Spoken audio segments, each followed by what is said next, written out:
क्या आप चाहते हैं कि ऐसा कोई आदमी को वोट मिले आपका? आप सोच लीजिए हमारी माँ और बहने, क्या आप ऐसे आदमी को वोट देंगे जो इस तरह के अल्फाज इस्तेमाल करते हैं? माने मस्तान साहब अपनी उम्र के 80-85 साल में है माशाअल्लाह। हम दुआ करते हैं कि अल्लाह उनको सेहत दे, मगर आज आप एक इलेक्शन के लिए किसी को शैतान और किसी को बकवास कह रहे हैं, क्या क्या कह रहे हैं, गाली दे रहे हैं। फिर से सुन लीजिए, वरना ये मजलिस के मुखालिफ ही बोलेंगे कि वो ऐसी कुछ करके लाया, नहीं करके लाया।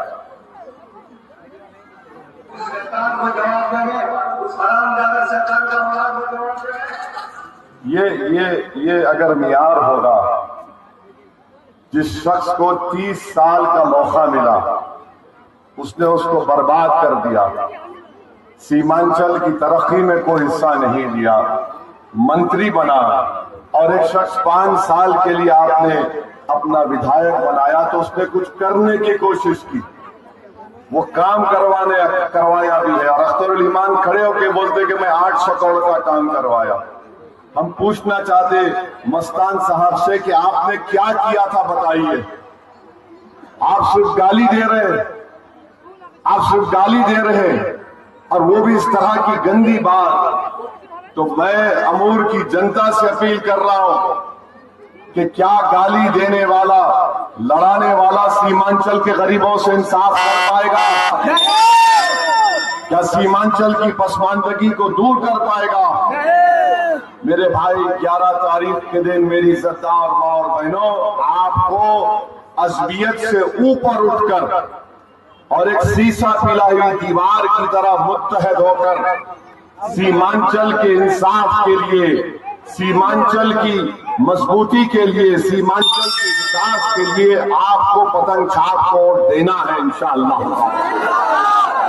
दूसरी जानिब सबा जफर है, मोदी के नुमाइंदे बनकर आ रहे हैं। मैं फिर से कह रहा हूं जनाब सबा जफर साहब, हम कुलैया भी हो सकते हैं, सुरजापुरी भी हो सकते हैं, शेरशाहबादी भी हो सकते हैं, अंसारी भी हो सकते हैं, शेख भी हो सकते हैं, मगर मस्जिद का मालिक रब्बे कायनात होता है, इंसान नहीं होता है। मोदी ने ऐसा वक्फ का कानून बनाया जिससे वो मस्जिद को, दरगाह को, खानकाह को, कब्रस्तान को छीनना चाहता है।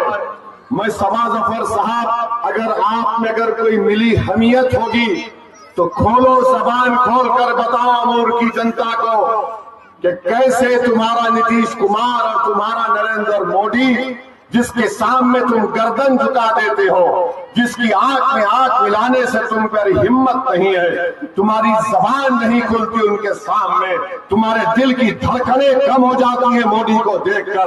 अगर एक गुनाहगार जो 11 साल से सीमांचल के इंसाफ की लड़ाई लड़ रहा है, जो पार्लियामेंट में अगर ट्रिपल तलाक का कानून आया तो हमने कहा ये मुस्लिम महिलाओं के खिलाफ है, उस कानून को हमने फाड़ दिया। CAA का कानून आया तो कहा संविधान के खिलाफ है, मजहब की बुनियाद पर कानून नहीं बन सकता, हमने उस कानून को फाड़ दिया। वक्फ का कानून आया तो 128 पेज की रिपोर्ट लिख कर दी हमने, पार्लियामेंट के वेबसाइट पर है।